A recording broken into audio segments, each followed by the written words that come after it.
Donc, la prochaine personne qui va présenter donc, est William Wanin. William, vous me dites si je ne prononce pas bien votre nom, hein, ça se peut, et je m'en excuse à l'avance. C'est très bien.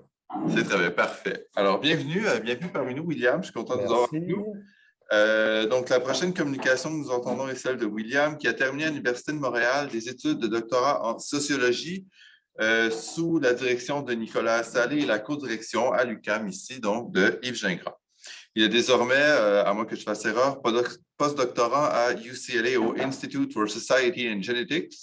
Sa présentation a pour titre Cerveau adolescent et capacités juridiques, enjeux sociologiques d'un nouvel étalon de mesure scientifique de la responsabilité pénale des jeunes aux États-Unis.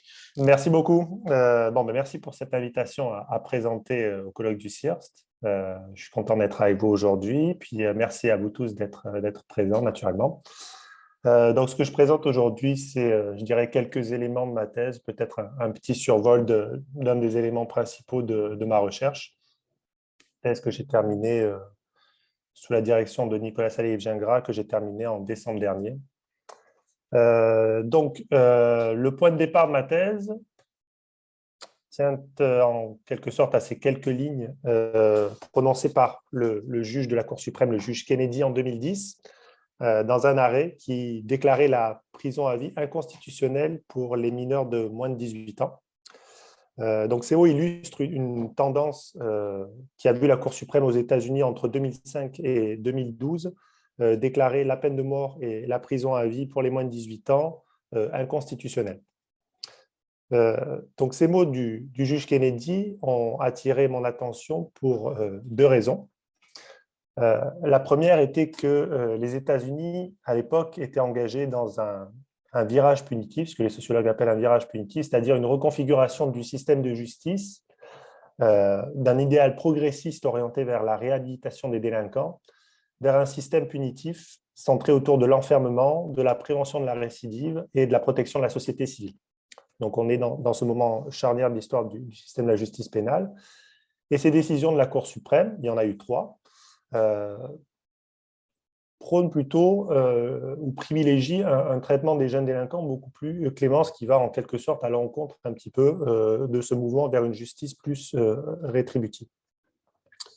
La deuxième raison de mon intérêt était liée aussi à la mobilisation par les juges de la Cour suprême d'un argument scientifique tout à fait nouveau à l'époque, l'immaturité du cerveau des adolescents, pour justifier justement un traitement pénal différencié entre les mineurs et les adultes.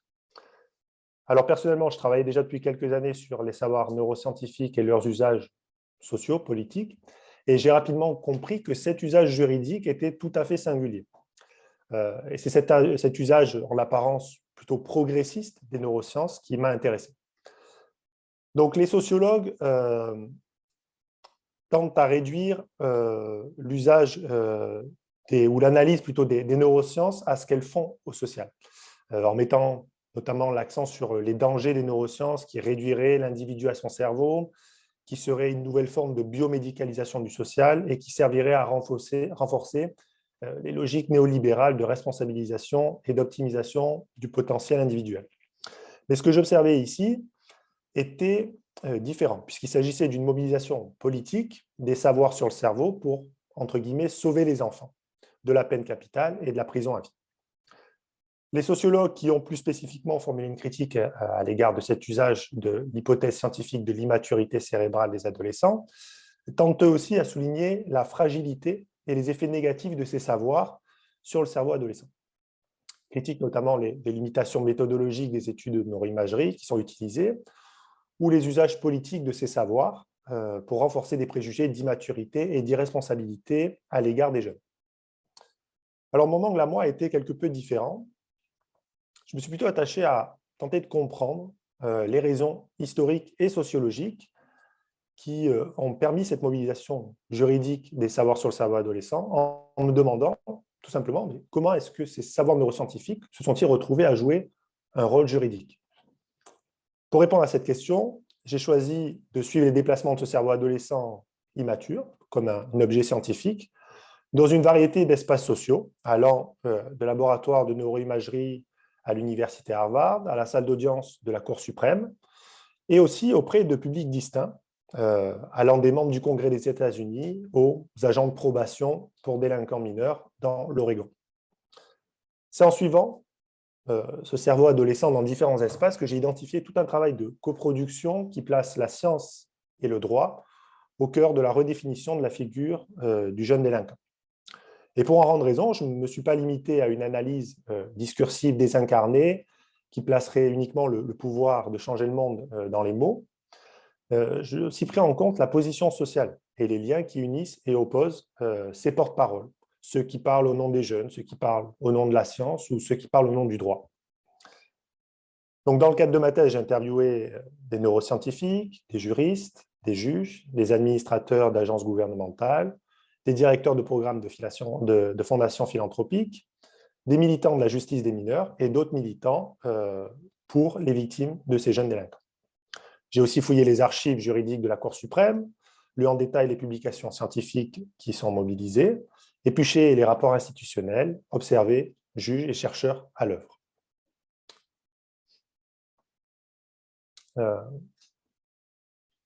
Donc, contrairement aux sociologues qui voient la justice des mineurs comme un système, j'ai choisi d'en reconstruire la trajectoire historique en le pensant comme un champ, façonné par des luttes et des alliances temporaires entre différentes fractions.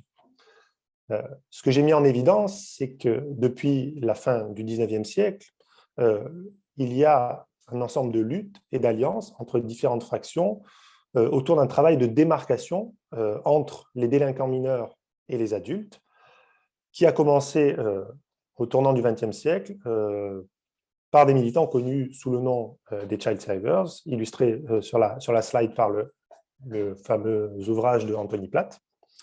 Donc, les Child Savers, c'est une sorte d'alliance hétérogène de philanthropes, d'activistes, d'éducateurs, de parents et de savants, surtout des psychologues, plutôt progressistes, qui appartiennent aux élites WASP du pays. Et pour eux, la justice devait traiter différemment les mineurs. Elle devait les traiter différemment des adultes et chercher à les réhabiliter. Cet idéal réhabilitatif, qui est relativement nouveau à l'époque, repose en grande partie sur des savoirs scientifiques qui sont eux aussi très nouveaux à l'époque, qui sont issus de la psychologie développementale, qui est d'ailleurs une science émergente à l'époque, et avec lesquels nous sommes aujourd'hui tous relativement familiers, mais qui sont tout à fait nouveaux pour l'époque. Cette idée que les êtres humains traversent un stade de développement distinct de l'âge adulte, nommé l'adolescence, caractérisé par une crise identitaire et une immaturité cognitive et émotionnelle. Donc, fort de leur relation influente et de ces savoirs scientifiques, les Child Savers parviennent à créer le premier tribunal pour mineurs à Chicago en 1899, et cette institution est rapidement copiée par l'ensemble des autres États du pays. Donc, il s'agit d'une victoire pour les militants des droits des enfants, mais naturellement, on vit dans une époque marquée par Jim Crow, par la ségrégation entre noirs et blancs. C'est pour ça que j'ai mis l'ouvrage de Geoff Ward sur le côté, les Black Child Savers, puisque naturellement, qui est sauvé et qui ne l'est pas, qui peut influer sur les politiques publiques ou qui échappe à cette logique, est très conditionné par l'appartenance raciale des individus. Donc, si les enfants blancs se voient donner une seconde chance par les juges pour enfants, les jeunes noirs vont continuer, eux, à être traités comme des adultes par le système de justice et par les juges pour enfants.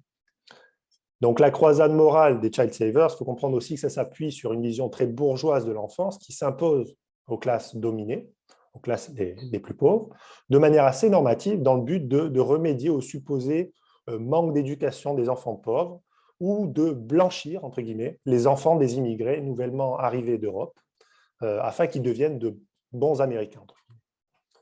Donc, on voit que derrière ce mouvement de réforme, il y a une vision de société et pas seulement le meilleur intérêt de l'enfant. Ce système s'impose néanmoins jusque dans les années 60-70 et il y a donc un champ de la justice des mineurs distinct de celui des adultes avec ses propres institutions, ses propres pratiques professionnelles, ses propres logiques. Surtout, il repose sur cette vision du monde progressiste selon laquelle les jeunes délinquants sont différents des adultes aux yeux de la loi, qui peuvent être réhabilités, peu importe leur crime. Donc, ce que je montre dans ma thèse, c'est qu'à partir des années 60, commencent à émerger des critiques de cet idéal réhabilitatif. Alors, ces critiques pointent qu'il serait inefficace, que le système de justice pour enfants serait inefficace. D'autres critiquent le paternalisme des tribunaux et des juges pour mineurs. Critiquent aussi le manque de droits des jeunes délinquants.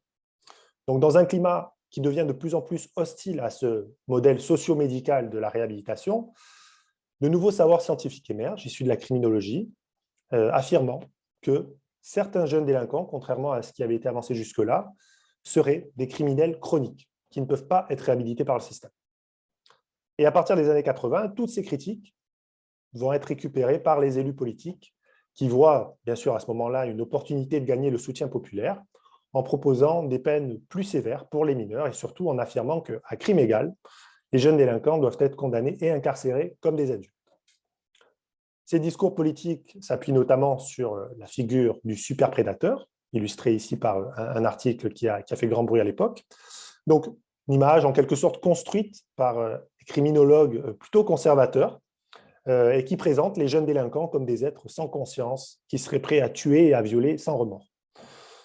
Donc, naturellement, dans les années 90, les politiciens jouent énormément sur cette peur croissante de l'insécurité, mais aussi sur ce racisme latent auprès de l'électorat blanc, particulièrement dans la classe moyenne, pour adopter, tant au niveau fédéral qu'au niveau des États, des lois qui vont favoriser le transfert des mineurs vers les tribunaux pour adultes et les exposer à des peines minimum très longues et dans certains États à la peine de mort. Donc, ce qui se joue à ce moment-ci et qui est relativement important de comprendre, que je pense avoir assez bien démontré avec ma thèse, c'est une sorte de remise en question des fondements même de l'existence de la séparation entre mineurs et adultes sur le plan pénal. Et c'est dans ce contexte de fragilisation de l'idéal réhabilitatif des Child Savers que j'ai identifié une nouvelle alliance qui va prendre forme pour lutter contre ce tournant punitif en s'appuyant sur des savoirs neuroscientifiques émergents. Juste une petite gorgée d'eau. Alors, dans ce moment historique relativement charnière, donc au tournant du XXIe siècle, il y a une alliance qui se forme entre des fondations philanthropiques progressistes, des chercheurs d'universités prestigieuses, des sociétés savantes réputées, des agences gouvernementales qui sont en position, elles, d'agir dans l'appareil de l'État. Ensemble, c'est ce que j'ai appelé des nouveaux réformateurs ou les nouveaux child savers, on pourrait les appeler, vont s'opposer à ce tournant punitif et tenter de, entre guillemets, réhabiliter la réhabilitation pour les jeunes délinquants. Et pour y parvenir, ils vont construire ce que j'appelle dans ma thèse le discours de l'immaturité, qui est ce discours scientifique, juridique, politique, qui désigne l'immaturité neurobiologique et psychologique des adolescents comme la principale explication de la délinquance juvénile et surtout comme la justification d'un traitement pénal différencié des mineurs. Donc, il s'appuie sur l'hypothèse scientifique du maturity gap, donc on pourrait traduire par l'écart de maturation, selon laquelle les aires cérébrales liées au contrôle des émotions arrivent à maturité plus tard que celles qui les produisent, pour faire très simple, et que par conséquent, les adolescents sont neurobiologiquement moins aptes à prendre certaines décisions dans les contextes de haute émotivité. Selon cette théorie, le cerveau n'arrivera à maturité que vers la mi-vingtaine ou la fin de la vingtaine. Donc, ce que je montre dans mon travail, c'est que le discours de l'immaturité combine assez habilement des représentations de sens commun de l'adolescence immature, des éléments de jurisprudence qui mettent davantage l'accent sur l'âge de l'accusé comme facteur atténuant, et des normes sociales différenciant les mineurs des adultes, mais surtout des études récentes en psychologie et en neurosciences qui, entre guillemets, prouveraient scientifiquement l'immaturité relative des adolescents. Et c'est un premier résultat assez important à mon avis, puisque le succès du discours de l'immaturité repose en partie sur cet alignement catégoriel de différentes conceptions de la jeunesse qui sont issues du sens commun, de la jurisprudence constitutionnelle, des institutions politiques et de la science, et qui permet de créer une impression d'évidence, presque de banalité de la thèse qui est avancée. Ces mobilisations juridiques commencent d'ailleurs souvent par la phrase « Comme chaque parent le sait, les adolescents sont immatures » avant de développer plus loin les explications neuroscientifiques. Donc, à mon avis, c'est cet ancrage dans la réalité sociale qui entoure une certaine conception de la jeunesse, particulièrement présente aux États-Unis, qui lui donne sa force de conviction, son effet symbolique de nomination ou, comme disait Bourdieu, son efficacité d'énonciation créatrice. Mais pas seulement. Et il est, à mon avis, assez indispensable de s'intéresser aussi aux agents qui produisent, qui diffusent et qui reçoivent ce discours. En se posant par exemple la question, mais comment parviennent-ils à imposer une représentation, comme une représentation légitime de la délinquance juvénile et à travers, elle, une vision du monde certifiée, autorisée et officialisée par la plus haute cour du pays. Donc pour répondre à cette question, je montre dans ma thèse que la capacité de ces nouveaux child savers d'imposer leur discours au détriment du discours conservateur et rétributiviste qui prédomine à l'époque tient notamment au pouvoir symbolique dont ils disposent, c'est-à-dire à leur capacité d'imposer une certaine forme de capital comme la forme dominante pour définir le problème de la délinquance juvénile. Et ici, évidemment, c'est la science, et non plus le populisme des discours politiques qui s'impose comme le capital le plus légitime pour distinguer les mineurs et les adultes au sens de la loi. Alors, dans ma thèse, je montre aussi comment ces nouveaux child savers mobilisent différentes formes de capital, des formes qu'ils possèdent en raison de leur position dominante dans leur propre champ respectif, leur champ scientifique, philanthropique, bureaucratique, politique, etc. Et comment aussi la complémentarité de ces différentes formes de capital qui sont mobilisées leur permet d'imposer leur discours comme la manière la plus légitime de représenter les jeunes délinquants. Je montre aussi qu'un autre facteur crucial réside dans la multipositionnalité des membres de cette alliance, c'est-à-dire au fait même que leur alliance traverse une multitude de champs, offrant des formes complémentaires de capital qui leur permet de procéder à un travail idéologique, de dissimulation du travail idéologique. Concrètement, la Fondation MacArthur, qui est à l'origine de la création de ce discours de l'immaturité, mobilise son capital économique et son influence politique dans le champ académique pour former un groupe de recherche au milieu des années 90, composé de chercheurs réputés, mais aussi de juristes qui connaissent bien les mécanismes du champ juridique. Et ensemble, cette alliance temporaire de savants, de juristes et de philanthropes produit un discours fondé en sciences qui, entre guillemets, prouve que les mineurs sont intrinsèquement différents des adultes et qui va leur permettre, entre guillemets, de sauver les enfants, mais aussi de justifier de la pérennité du système de justice des mineurs et surtout d'imposer à nouveau leur vision progressiste de la délinquance juvénile. Ce groupe de recherche va produire le discours de l'immaturité, mais ce n'est pas lui qui va l'amener devant la Cour suprême. Et c'est là que la multipositionnalité des acteurs est relativement intéressante, puisqu'en fait, ce sont des sociétés savantes, réputées, comme l'American Medical Association ou l'American Psychological Association, qui vont prendre le relais.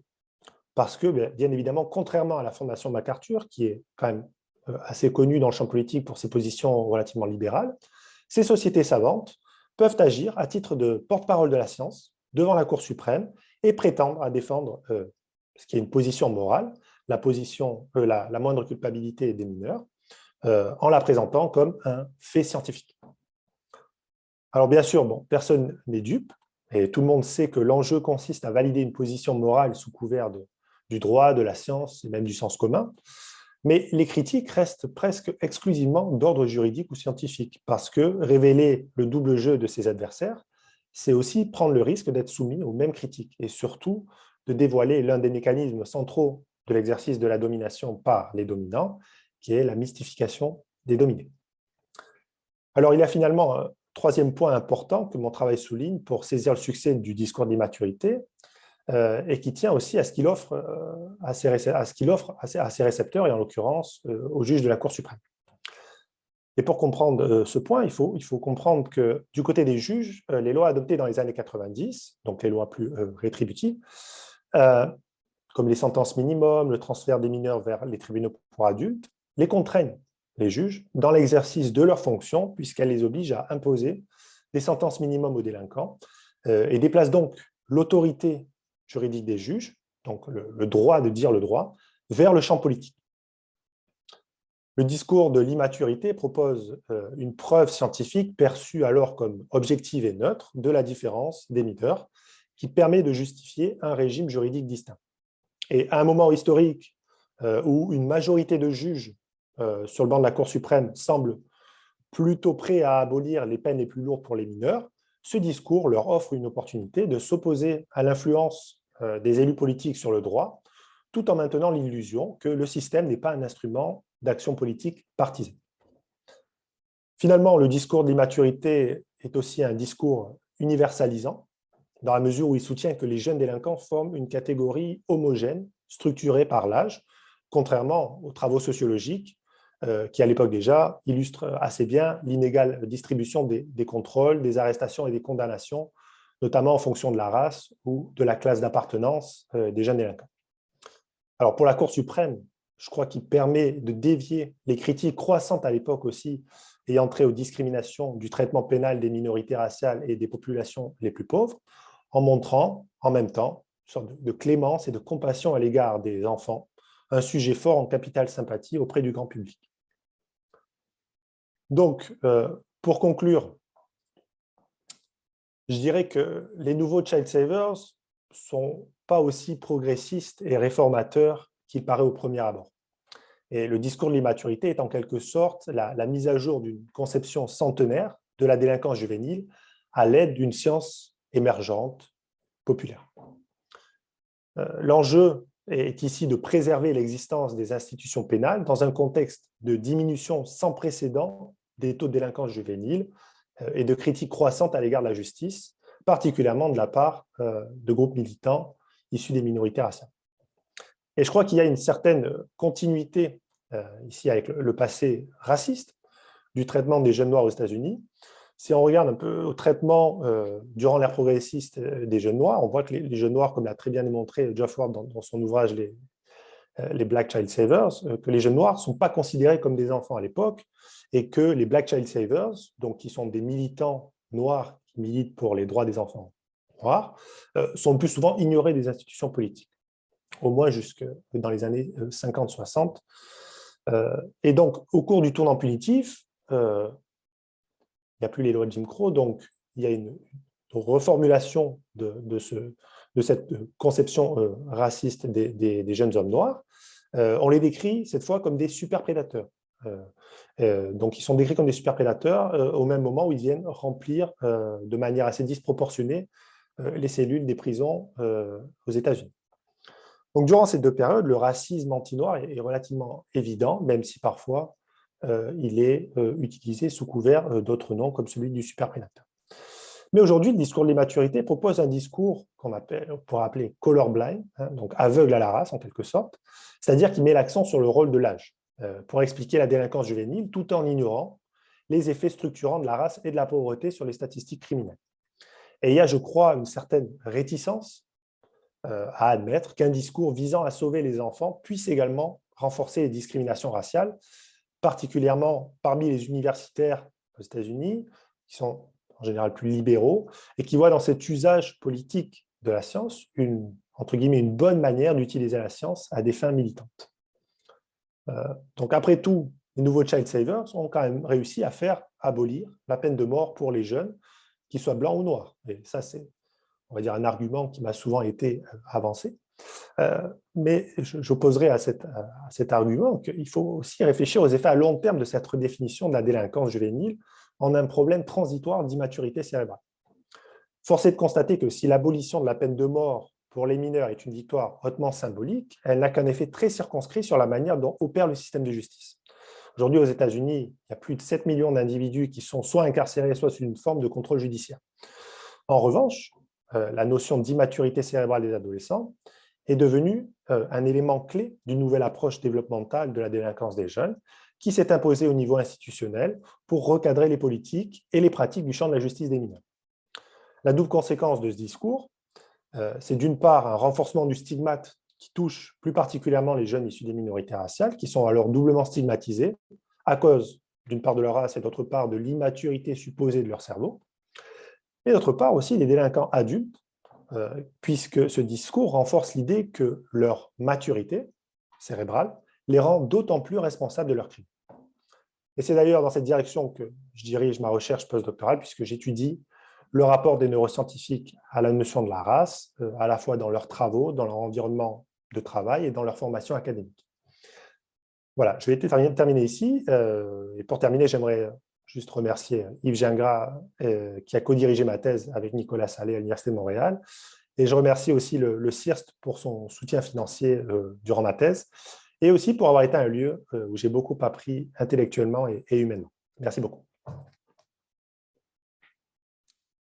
Alors, merci, merci William, d'abord pour ces beaux mots. Merci pour cette présentation qui, bien sûr, a mis en lumière plusieurs problématiques et plusieurs, qui suscitera, j'en suis certain, plusieurs questions. On a un peu débordé le temps qui vous était alloué et je ne vous en tiens pas rigueur autrement. Simplement, peut-être qu'on devra limiter un peu les questions qu'on prendra. J'aimerais prioriser quelqu'un qui est en Zoom, en virtuel, s'il y a une question qui se pointe de ce côté. Sinon, j'en prendrai une en salle. Il y a une. Est-ce que c'est la main de Zoé que je vois qu'elle est levée? Parce que j'ai sur 2 ordi à la fois. Alors, bon, Zoé, je vais prendre votre question. Oui, allez-y, s'il vous plaît. Oui, j'avais juste une question sur si l'immaturité des adolescents est comprise à partir du fait qu'ils sont moins capables de réagir, enfin, ils ont des réactions dans des hautes émotions qui sont moins prédictibles, ou je ne sais pas trop comment vous le disiez. Est-ce qu'il faut utiliser les mêmes outils ou les mêmes arguments pour traiter des crimes passionnels?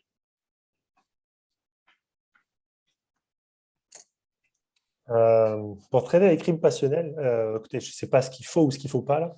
Bien honnêtement, je ne sais pas si les neurosciences se sont prononcées sur la question, mais je crois que l'intérêt de mon travail, ce n'est pas tant de dire ce qu'il faut faire ou pas faire pour le système de justice. Je pense que l'intérêt, c'est de montrer plutôt, si vous voulez, que on peut essayer de mobiliser la science à des fins politiques pour essayer d'accomplir des buts qu'on perçoit comme étant des buts relativement nobles, tout en ayant, au final, pas anticipé certaines conséquences de ce qu'on avance et les répercussions que ça peut avoir sur la population qu'on essaye nous-mêmes de protéger. Je pense que c'est ça le point important. Après, il y a effectivement tout un pan de recherche qui traite de la manière d'utiliser les neurosciences par le système de justice. Et je pense qu'en l'état actuel aujourd'hui, on est encore très très loin de pouvoir utiliser les techniques de neuroimagerie, par exemple, pour évaluer si une personne a commis un crime passionnel pour des raisons qui sont liées à une affection neurobiologique ou à l'immaturité du développement de son cerveau ou à une quelconque autre explication causale liée au cerveau. Voilà, je ne sais pas trop si ça vous satisfait.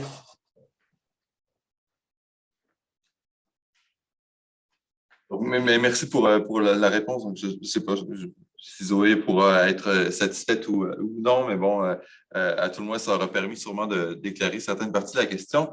J'ai une question de Vincent ici, qui est par ailleurs membre du jury des communications. Donc, je lui cède la parole. Merci pour votre présentation.